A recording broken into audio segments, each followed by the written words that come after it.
Hello, everyone. How's my sound? That's good, I think.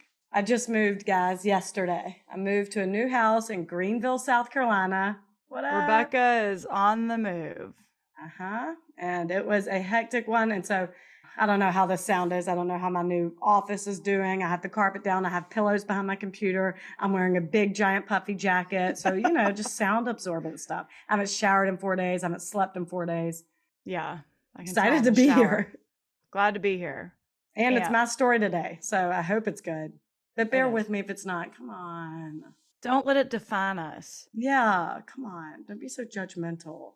I saw that listener blasted us on her big screen watching YouTube. And I'm like, oh my God, we need to start wearing makeup, Rach. But here I am, 4 days unshowered, unclean.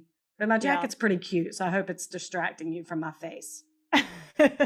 Yeah, I saw that too. I was like, all right, I can start throwing on makeup every once in a while we record, but I haven't yet. I'll get there. Yeah, I'm in the midst of redoing my office too, so my background will be real cute soon. God, people not on YouTube don't give a shit. Anyway, they do not care. Anyway, this story was recommended by a listener, but it was actually already on our list of cases to cover, so I decided to go ahead and do it. Today, I am telling y'all about Tanya Kach. Sources are People Magazine Investigates, abcnews.com, courthousenews.com, and Crime Library. This listener who suggested it is from Mckeesport, Pennsylvania, where the story takes place. I did just ask her a last minute quick question, so hopefully she gets back to me before the end of this episode, but we'll see. Tanya Nicole Kach was born in 1981 in you were just practicing this. I was just practicing how to pronounce this town. Damn it. Monongahela? Monongahela? That sounds like what you were saying when I came on here. Monongahela, Pennsylvania. It's a pretty sleepy town, small, less than 10,000 people. It's about 45 minutes outside of Pittsburgh. Her parents, Sherry and Jerry, were high school sweethearts, and Tanya was their only child. He worked as a union butcher and she worked at McDonald's, and they had a pretty decent life. By the time Tanya was 12, she had been to Disney World 3 times. No. My nightmare. That's a lot of times. For some people, that's not. Some people go all the time. I've never been. That is a good life for a kid. It's a great life. Jerry said growing up, Tanya wanted to know everything about everything. His happiest moments are thinking about the joy she had when they would go travel or go exploring. So it sounds like he would do like the tomboy stuff while her mom, Sherry, did the girly things like go shopping. They loved makeup, shit like that. And for the first 7 to 8 years of her life, it seemed Tanya had a very normal and happy family life. Then Jerry and Sherry's marriage started falling apart. Jerry got a bad case of pneumonia that put him out of work and into the hospital for a long time, so money was really tight, and Sherry started having affairs with various men, supposedly for money, and she would leave Tanya home alone all the time. So Jerry would come home pissed, they would argue, etc., and this just became a regular routine. Then, sadly, some switch flipped in Sherry, and she was all of a sudden very abusive towards Tanya. Like one day, seemingly out of nowhere, she even pulled a knife on her. Wow. Yeah. She also once set the coffee table on fire in their house. So it sounds like her mental health was kind of declining. Yeah. So when Tanya was 11 or 12, Jerry said enough is enough and decided to file for divorce, and he was granted full custody. But this affected Tanya very much, obviously. She did not want to see her mom and dad get divorced. At the same time, she was scared of her mom, so it's likely for the best, but she just wanted things to be back the way they were. Soon after this, Jerry meets a woman named Joanne through a dating service, and he and Tanya moved 30 minutes away to Mckeesport, Pennsylvania, to live with Joanne and have a fresh start.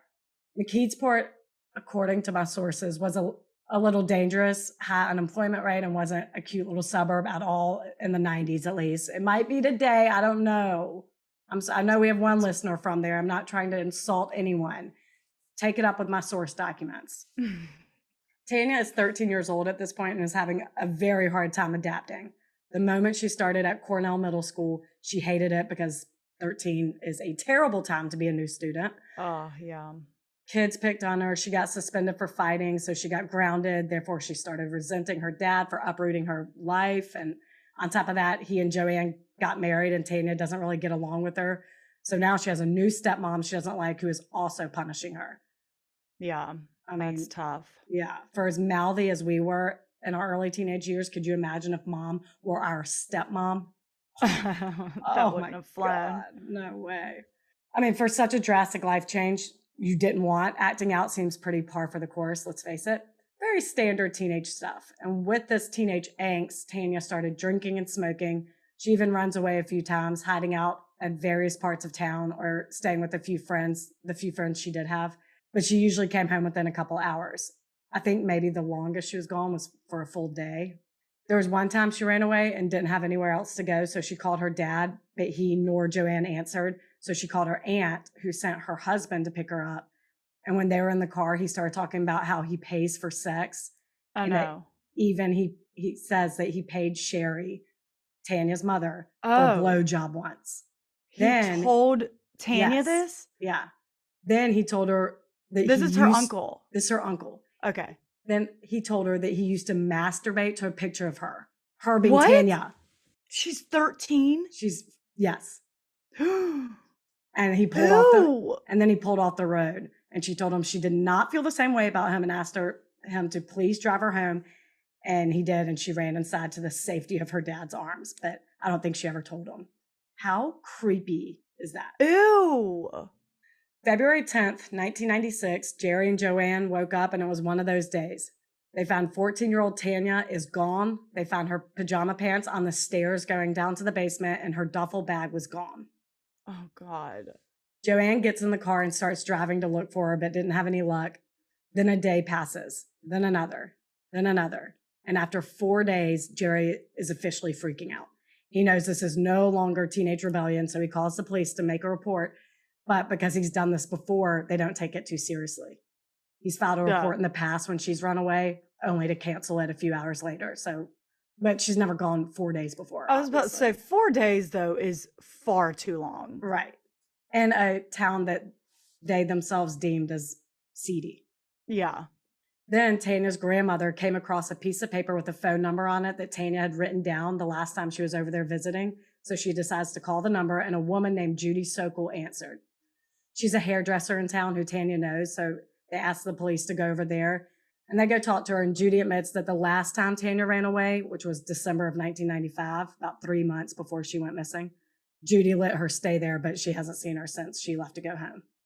A week goes by without any leads, so Jerry and Joanne start snooping around in Tanya's room looking for clues, which honestly, I can't believe it took them a week. I would do that. Oh, yeah. Day of. Yeah. And in the top drawer of her dresser, there is a note in a guy's handwriting propositioning Tanya for oral sex. Wait. What did it? Do we know what it said? No. Like, I mean, what note are you getting passed in school? Well, you'll see. Will you give me a blowjob? Right. No. You'll Circle see. yes or no. Check yes or no. They initially didn't know who wrote it, but Joanne remembered shortly before her disappearance, their neighbor, Kevin Churchfield, asked Tanya to babysit for his family regularly. And she had mentioned to Joanne that one of those times they went out to eat. And Joanne's like, oh, the whole family did? And Tanya says, no, it was just the two of us. And Joanne told her, that's weird. You shouldn't have gone with him. And Jerry's always had a bad vibe from Kevin. So he calls the police and tells them that they found this note and they suspect it's from their creepy ass neighbor. And to Jerry and Joanne's surprise, police tell them, oh, your suspicion is probably spot on because Tanya actually already reported Kevin Churchfield to us 2 months ago. Wait, on her own? Yeah. Oh, he did something worse than dinner. Uh-oh. Apparently, Kevin always propositioned Tanya for oral sex every time she babysat for them, but she never told her dad or Joanne because she felt babysitting for a pervert was better than being home with them. Oh. But she did eventually tell a police officer at school that Kevin made her touch his penis and he went with her to the police station to file a report. Oh my God. What is protocol for a minor taking a report like that? Surely now they have to call the parents. She's 14 years old at this point. I don't know. But this was all news to them and they are pissed. They were never notified. Reasonably. I mean, my 14-year-old is molested and reports it to police. You call me. Yeah, no, There's I agree. No cop victim confidentiality for a minor. Come on. You have to tell her parents. There can't be. No, you got to tell the parents. And if she reported that a couple months before, She probably babysat for him after the fact too. Yeah. I'm sure her dad would have loved to know that he probably should have gone over there with her and beat the shit out of him. Right. Out of them. Tanya doesn't show up. It's just Jerry. It's like, oh yeah, yeah. I'm here to babysit. I'm here to babysit. Pound your face in. Right. Kevin was charged with this, but Tanya didn't show up to court. So all the claims were dropped and he walks. I want to beat that guy's ass. Mckeesport police bring him in for questioning, which after a week, when they knew day one that Tanya had a report out on Kevin Churchfield, I can't believe that took a week. It speaks volumes about how seriously they took this.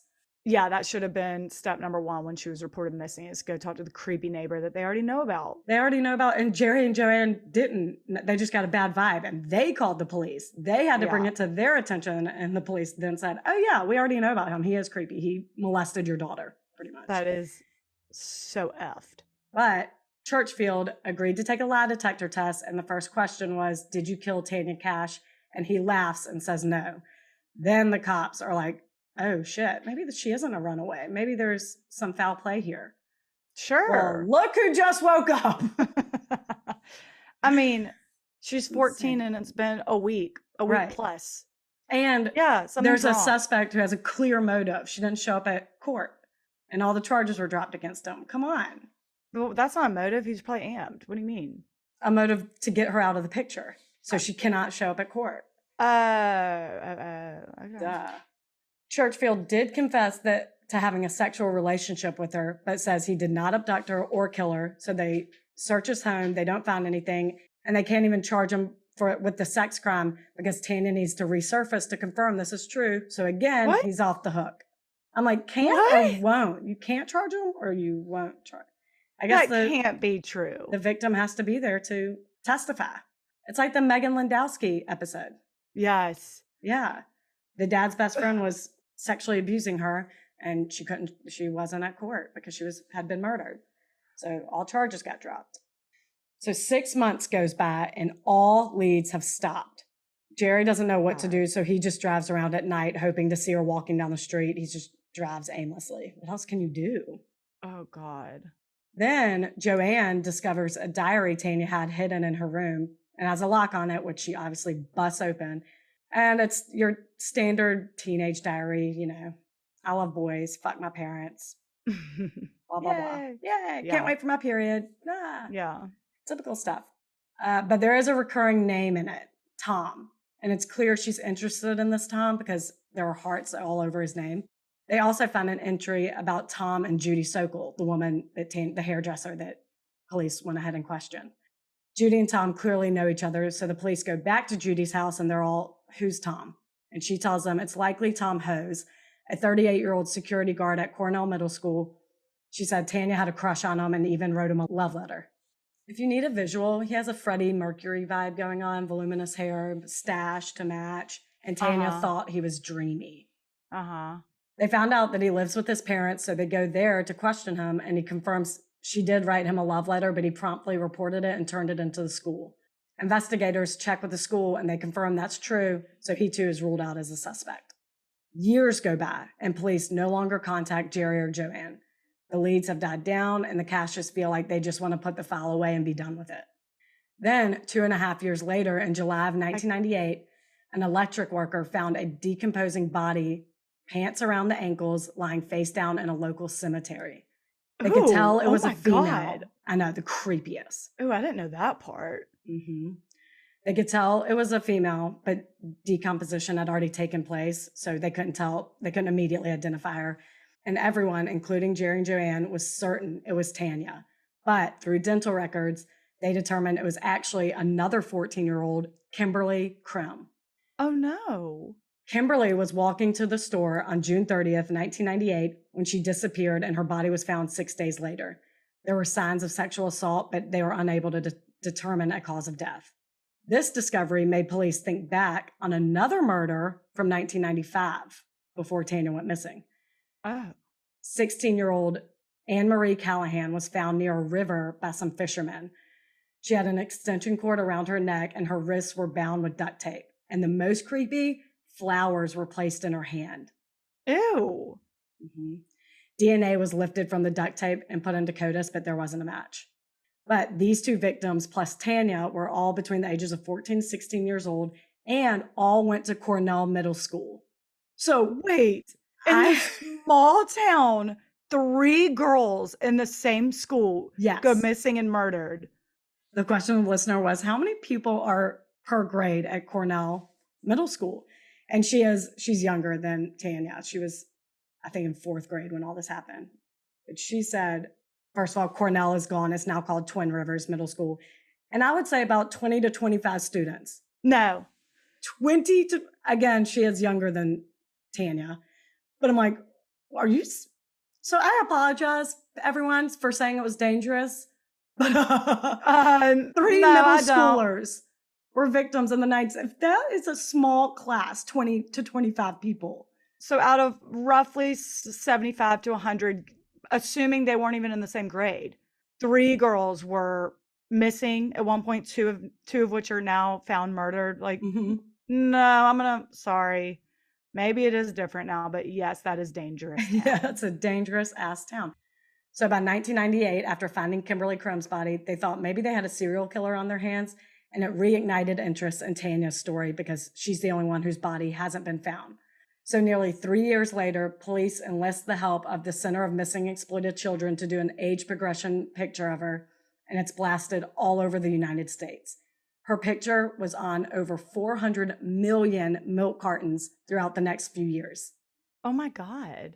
But in early 2000s, leads go cold again for all 3 victims. And once again, police stopped contacting Jerry and Joanne, and it's crickets for 6 years. Gosh, 6 more. 6 more Right? years. Yeah. Yep. Yeah.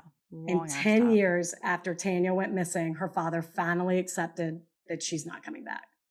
Then on March 21st, 2006, police got a call from someone that told them to go to Tom Hose's house. Remember, this is the security guard at Cornell Middle School who police ruled out. So a cop goes there, knocks on the door, and a woman answers, and the detective stares at her and asks, "Are you Tanya Kach?" And she turns to Tom and says, "It's over," and walks out with the detective. Oh, I got chills. I know this story, and that's still, whoa. That good delivery there. Okay. Yay. Good. I'm so glad. I'm so happy for Tanya. I know. She had been held captive by Tom Hose for the past decade. And let me just give you a little tidbit. The school thought so highly of him as their head security guard, they celebrated Tom Hose Day in 1999 and presented him with a plaque. He had Tanya held captive when he accepted this award. Oh, they're like, yay, you're keeping the kids safe. Here's exactly. a Meanwhile, there's a missing girl that made national news locked in your house and had been for 3 years by that point. He accepted that reward in 1999. Crazy. Jerry gets a phone call from the police telling him, "We have Tanya in the back of our car alive." And he at first thought it was a joke, like a cruel joke. Because people are assholes and they do that. I know. Oh, God. Heartbreaking. She's in the police station and she hears her dad's voice for the first time in 10 years. She runs, collapses into his arms, and they both start sobbing. Oh. He takes her back to him and Joanne's house where their tears continued, obviously. And the following day, Tanya goes back to the police station with Jerry and Joanne by her side to tell her story. In 1996, when Tanya started school at Cornell, Tom approached her to welcome her as the new student and saw she had no friends, saw that she was having a hard time. So he would take her out of class to check in on her. And as a 14-year-old getting picked on in a new school, an older man who seemingly cares about your well-being is going to be welcomed by a vulnerable hormonal teen. Obviously unaware of what grooming looks like. Right. You mispronounced he preyed on her. Right. Oh, yeah. He saw that she had no friends. She was new and he preyed on her. What really happened. Sure. In the grand scheme of things, we see that. But as a vulnerable woman or 14-year-old, she sees it as good intentions and she is drawn to him. She developed a crush. So one day she was skipping class and he called her but agreed not to tell anyone. And that's when he kissed her for the first time. Ew. A 38-year-old man kissing a 14-year-old child. Disgusting. Repulsive. After that, he told her that she should run away and be with him, that he loved her, that he could take care of her better than her parents could, which that right there. You say you're going to fill the parent role in my life, Oh, yeah. all while having a relationship with me. Like, ew, get out of here. Gross. But again, being 14, she believed him. He really struck while the iron was hot. Again, very vulnerable. She was Sad. very resentful towards her dad and stepmom, that she was the perfect victim. Yeah.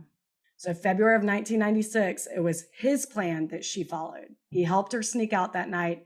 He took her to Judy Sokol's house. When she got there, Judy told her that she wanted to give her a makeover. And again, being in 8th grade, she's excited. She says, sure. So Judy cut and dyed her hair. Wow, Judy? In cahoots? Yeah. During those early days, Tanya stayed with Judy, and Tom would come over every day after work, and Tanya felt loved and cared for, so she was happy. But in a matter of weeks, everything changed. Tom got Tanya really drunk one night, and she lost her virginity to him. Oh, God. And she felt horrible about herself. She always said she wanted to save herself from marriage, so that she was very obviously distraught, cried over it, the whole thing. And I know I don't need to tell y'all this, but obviously that's not consensual. She cannot give consent. Drunk, sober, ever. 14-year-olds cannot give their consent. This is, of course, rape. And I'm sure deep down she knew that, because this is when she really questioned why she ran away. She regretted it, but he told her if she left, her parents would be pissed. She would be in so much trouble, and no one wanted her. No one was even looking for her, and she doesn't know any better. She clearly isn't allowed to watch the news, and it really puts the fear in her, so she stayed. Eventually, Judy Sokol was sick of having them there. Sorry, Judy. Right. I'm going to go out on a limb and say Judy did watch the news. And when the case started picking up, she didn't want to aid and abet any longer. She was over it. Probably once the cops came knocking on her door, she was like, ooh, maybe this captivity thing is not for me. Not for me. I don't want to be in trouble. I should have thought this through. Right. So Tom packed up Tanya's stuff and moved her to his parents' house, because remember, he still lives with mommy and daddy. He snuck her up to his room, and at this point, she's desperate to go home, but the manipulation turned into threats. You'll be in trouble if you leave. No longer worked on Tanya. She didn't care if she was in trouble. So it turned into, I will kill you and your entire family if you leave. Oh, God. He also said if she woke up his own parents, he would smother her in her sleep. He made very specific threats like that. So that would scare me more than just, I'll kill you. It's like, he's thought about it. He's planning it. He's capable. Sure. So he made it clear that if she murmured a peep, there would be hell to pay. So she's scared. She's intimidated. She just cooperates. And she was forced to live in that room for 4 long years, all while his elderly parents had no idea. Like, She was locked in there all day and all night. She had a bucket for a bathroom. The same bucket was used to brush her teeth at night. Gross. She was a prisoner and quickly became his sex slave. He raped her every single day, multiple times a day, before he went to work, after he got home, before bed, every day. She remembers the day he came home and told her they found Kimberly Crumb's body. She had been living there for a few years at this point, and she was shocked because obviously they were classmates, and she asked how she died, and he told her she was murdered, and then he folded his arms and said, we all knew that was coming. Did we? What? We saw the murder of a 14-year-old girl coming? Well, if he's responsible, then yeah. Right. So Tanya's like, holy shit, he killed her. And even more suspicious, that cemetery she was found in is right across the street from Tom's house. What? Yeah. He could technically see her body from the window. And they do investigate him for Kimberly Crumb's murder. We'll get there, peeps. Okay. So the idea of him potentially being responsible of this really piqued Tanya's fear of her captor, and knowing how terrified she was, he was confident that he had complete control now. So confident that in March 2000, he surprises her by letting her step outside for the first time in 4 years. He told her she was no longer Tanya Kach. She was Nikki Allen, Nikki Diane Allen. He gave her some money to go to Ames department store to run an errand for him, and she's actually very scared. She literally hasn't seen another person or this son in 4 years. She's probably so nervous to interact with people. Oh my God. She runs the errand and promptly comes back, and he's waiting for her by the door to sneak her back in. And mind you, her dad only lives 1.5 miles away, but she's so brainwashed and so psychologically damaged, she doesn't even think to go there. It did not even occur to her. Where are his parents when he's sneaking her in and out? They're really old. And now this asshole is very cocky. His complete control was reassured when she successfully ran that errand. So he becomes comfortable allowing her from time to time to leave. And he even introduces her to his parents as his girlfriend, Nikki, obviously not telling them that she's been living at their house this entire time. Oh. By the end of 2005, she even has a weekly allowance and has become a regular at the corner store, JJ's Deli Mart. No one recognized her. The case had been long cold at this point, so sadly, no one's probably thinking about it except her family. And she wasn't allowed to watch the news. She doesn't even know what big of a deal this was. Oh my God. She became good friends with the owners of JJ's, Joe Sparico and his wife, and their daughter. And because she hung out there all the time, they eventually offered her a job. At this point, she is 23 years old and Tom was 46 or 47. And Joe and his wife looked at who they thought was Nikki as part of the family and would even question her relationship, saying stuff like, why are you with a dude twice your age? It never sat right with them, particularly with Joe. He thought it was weird and he didn't do much to hide it, his opinion. Oh, good. Go Joe. Tanya brushed it off, but really started to observe Joe and his wife and saw what a normal relationship and life could look like. And she realized how bad she wanted that. It really opened her eyes about how far this had gone and how trapped she was, and it weighed on her very heavily. Then, March 20th, 2006, just over her 10-year anniversary of when she was kidnapped, she was in the store with Joe. No one else was there. It was just them.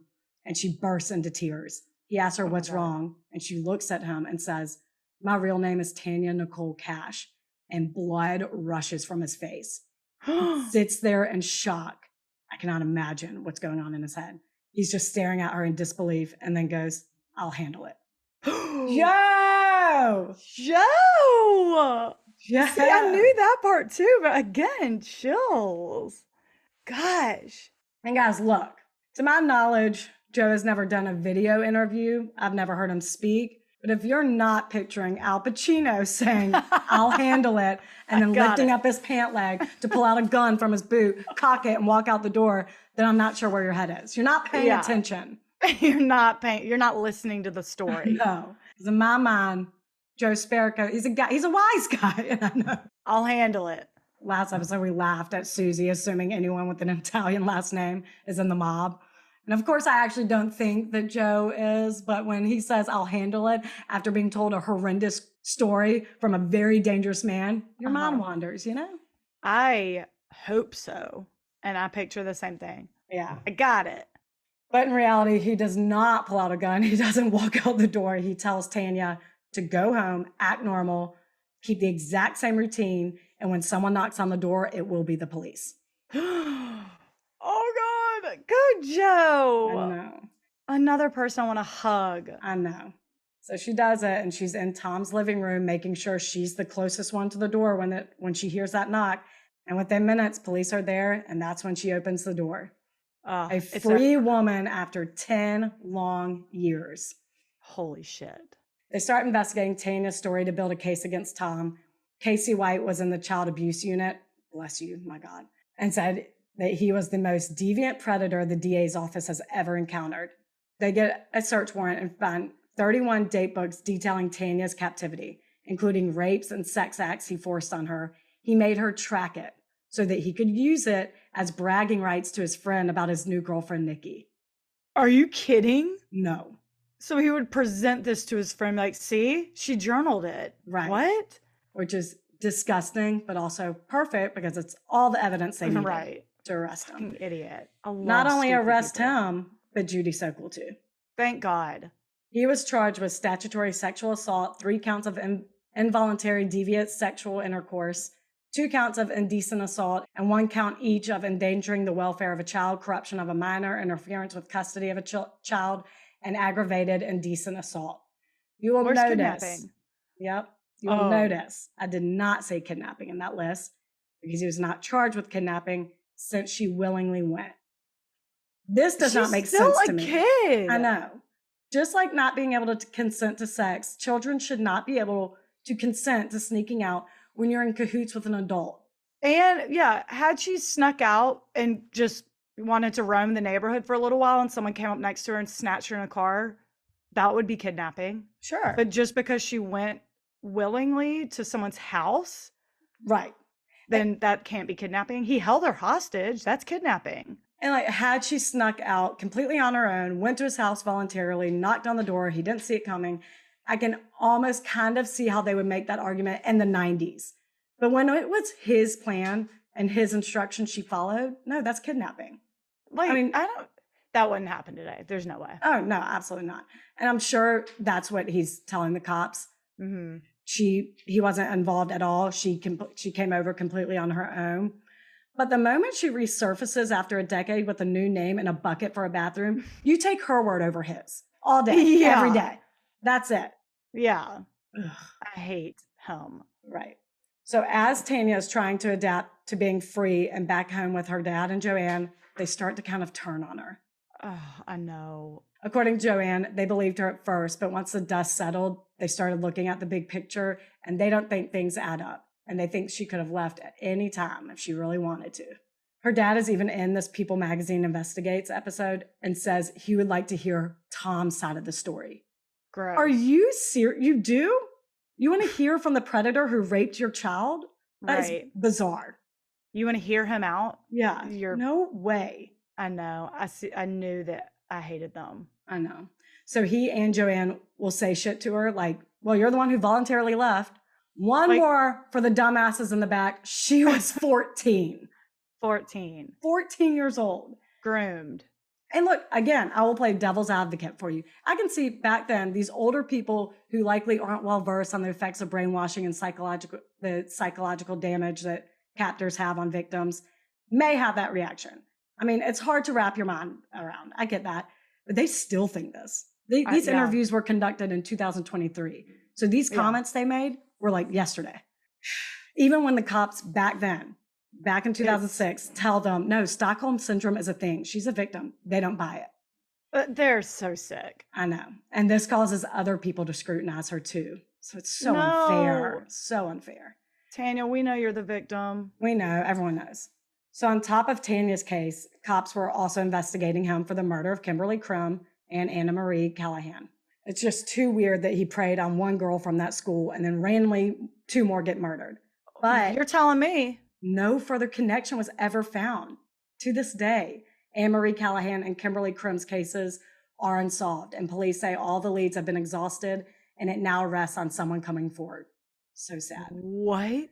And even more tragic, 21 years later in 2019, Kimberly Crum's niece, Morgan Dunstan, was murdered in Pittsburgh. What? She was 18 years old and was going to a post-prom party and stopped somewhere in South Pittsburgh. And while in the parking lot, shots were fired and she was struck in the back of the head.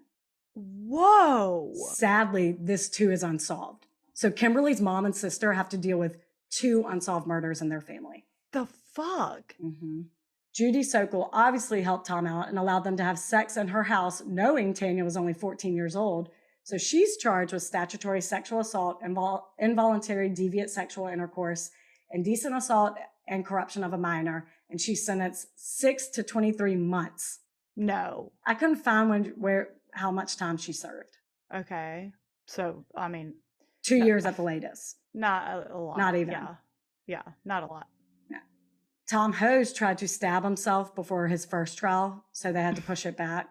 And on May 14, 2007, he accepts a deal and pleads guilty and is sentenced to 5 to 15 years. What? Uh-huh. His attorney said it was a huge win for his mentally ill client. Shut up. Oh, how insensitive. Can you imagine? What a win. We get this predator back on the street in just a short 15 years. At the most. Could be 5. Yeah, it could be. What a win. Yeah. Like, I want to punch that guy in the throat. He does serve. I'm not as violent as I sound. Sure. Just against some people and those who are the worst. Rachel's all big and strong behind her computer. Yeah, I am. I am. He does end up serving the full 15 years. We'll get there. Don't worry. But there was so much damage from the sexual assault and decade of captivity that Tanya had to have a hysterectomy. She has arthritis in her back because she didn't grow properly from being confined to a room for so long. She had to have a colostomy bag for a year, chronic migraines, nightmares, not to mention time loss and innocence completely ripped away from her. Oh my God, for sure. She later wrote a book called Memoir of a Milk Carton Kid, which Jerry said completely severed any hope from them having a relationship. Excuse me? Why? Because she told the truth about you and what you say Yes. to her? Yeah. Because you're a piece of shit? Yeah. Yeah. Bye-bye. Big loss. He does say that she's still his daughter. Therefore, he does still have feelings for her. Notice, No. does not say love, which is Well, I heartbreaking. don't like a dad I saying know. you have feelings for I your know. daughter. I know. Anyway. That's how he says it. Ooh, But also just, says if he could give any parental advice, which no one's asking. no one's asking. No one's asking. But he said it would be to pay attention to your kids, be there for them, and help them. So there's Agree, dog. Agree. Look in the mirror, Jerry. February 2022, Tom Hose is released from prison after 15 years, and he moves back in the same house he held Tanya captive in. Ew. Ooh. Wait, his parents are gone, I guess. I'm sure they're gone now. So how did he still have it? Oh, gross. I guess when they died and they leave it to your son. I don't know if you, I don't know. I don't know how that works if they're in prison. Whatever. Today, Tanya lives 15 minutes from him and says she's terrified at the thought of running into him. I cannot imagine. She's married now with stepchildren, so I bet it's terrifying for all of them at the thought of seeing this monster. Wait, this is a small town. I know. Is that crazy? 15 minutes from him. Dizzy. I know. And that is the heartbreaking story of Tanya Nicole Kach. Tanya, you are a survivor, you're a badass, and she has a Lifetime movie deal because we did that story, a brief story on TikTok of Tanya's story, and she commented on it. And a lot of people responded, and right after that it came out that she has a Lifetime deal, and like then people are going back and forth being like, congratulations, you're a badass, blah blah blah. So good job, Tanya, if you're listening. Ooh, that I hate that they live 15 minutes apart. I know, and that he only got 15 years. Oh, well, that of course, that goes without saying. Judy too. Come on, 2.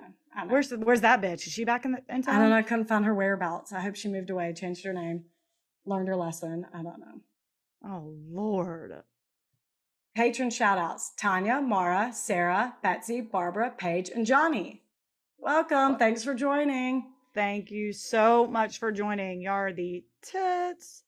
I have 2 custom shout outs. One from Cheryl, who says it's to her son, Hunter. The Air Force may take you far away, but I will always be one phone call or one plane ride close. Love always, your proud mama. I saw that. That is so sweet. I just love it. And wait, what's her son's name? Hunter. Hunter. Hey, Hunter. Good for you. You're killing it. You're killing it. Give your mom a big hug. Yeah. And the other one's from Kylie. She's an author and is thinking about writing her next novel with a bit of crime element. She said we inspoed her, which I love that. I'm here for that, Kylie. So nice. But this shout out is for her second novel, Come and Get It, which will be published on January 30th. Obviously, that means it's out now. So y'all go get it. Oh, yeah. Available wherever books are sold. It's based on a dorm at the University of Arkansas. There's no crime on it, but she said there's lots of bad behavior. Ooh. I know. I love this. Okay, wait. Say her full name so we can like Google the actual book. Kylie Reid. It's Kylie Reid's book. R-E-I-D. Kylie Reid. That is so great. Again, it's called Come and Get It. So go and get it. That's right. There you go. Now this is on a whim now that you just said that. But speaking of Kylie, our friend Kylie, who we went to college with, her son was just diagnosed with a very rare form of leukemia and needs perfect matched bone marrow. So they're in Atlanta, but anyone can see if they're a match.